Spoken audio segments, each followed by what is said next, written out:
જય શ્રી કૃષ્ણ મિત્રો। આજે નાનકડી વાત કહેવા માગું છું।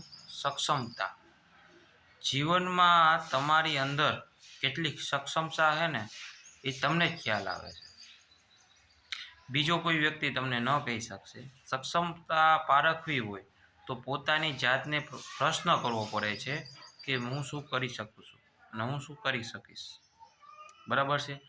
હંમેશા એક વસ્તુ જાણવા મળી છે અને જાણું છું અને શીખું છું એ વસ્તુથી। જેમ તમે પુસ્તક વાંચશો એમ તમને તમારી અંદરની સક્ષમતાનો ખ્યાલ આવશે।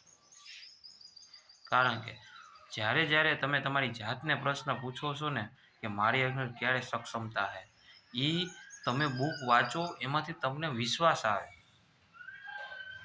કે ના હું મારી જાતને પ્રશ્ન કરી શકું છું। નકર આપણી જાતને આપણે પ્રશ્ન કરી જ નથી શકતા કે હું શું કરી શકું ને હું શું કરી શકીશ।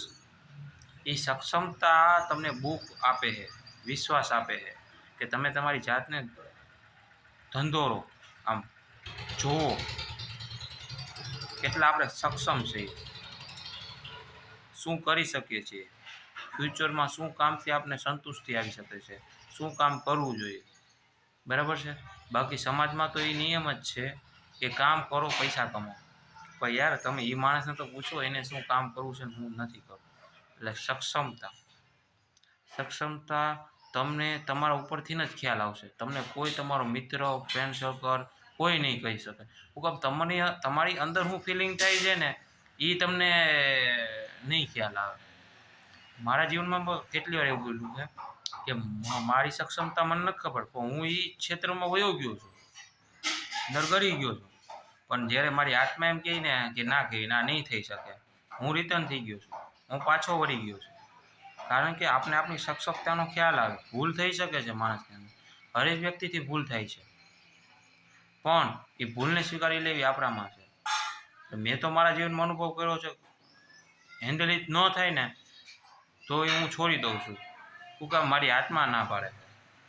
મારી આત્મા ત્યારે જ ના પાડે છે કે જ્યારે હું ક્ષેત્રમાં જાઉં છું અને જોઉં છું કે આપણી સક્ષમતા કેટલી છે, આપણે કરી શકીએ કે ન કરી શકીએ। બરાબર છે। અને મિત્રો હર વખતે કહું છું, હવે પણ કહું જ છું, બુક વાંચો, પુસ્તક વાંચો, બરાબર। જેટલા તમે એની બાજુમાં રહેશો ને એટલું તમને જ્ઞાન આવશે, એ તમને તમારી જીવનશૈલી કઈ દિશામાં લઈ જાવી ને એનો ખ્યાલ આવશે। કેવી રીતે જીવન જીવવું, કઈ દિશામાં જવું, આપણે કઈ દિશામાં છે, ક્યાં ઊભા છે। એક મનની વેદના હોય છે, મનના જે દુઃખ હોય છે, મનની અશાંતિ હોય છે, મન આમ સંકોચાતું હોય છે, દુનિયામાં એટલું બધું થતું હોય, ખરાબ સમાચાર છે, મનને આમ વહેમ હોય છે, બધું દૂર થઈ જાય, શાંતિ, પરમ શાંતિ મળી જાય છે। આજે ઓશોનું સાંભળું છું ને ગમે ત્યારે એની અંદર હુકમ જેટલું સાંભળું એટલું ઓછું પડે, જેટલું સાંભળું એટલું ઓછું પડે। કારણ કે એને એટલા હજાર પુસ્તકો વાંચ્યું ને એટલું જ્ઞાન લીધું છે ને એને એની કોઈ સીમા જ નથી। એવો એ પુરુષ છે કે એની જાતને એને ગંગોરી નાખી, જીવન એનું આમ થઈ ગયું પવિત્ર।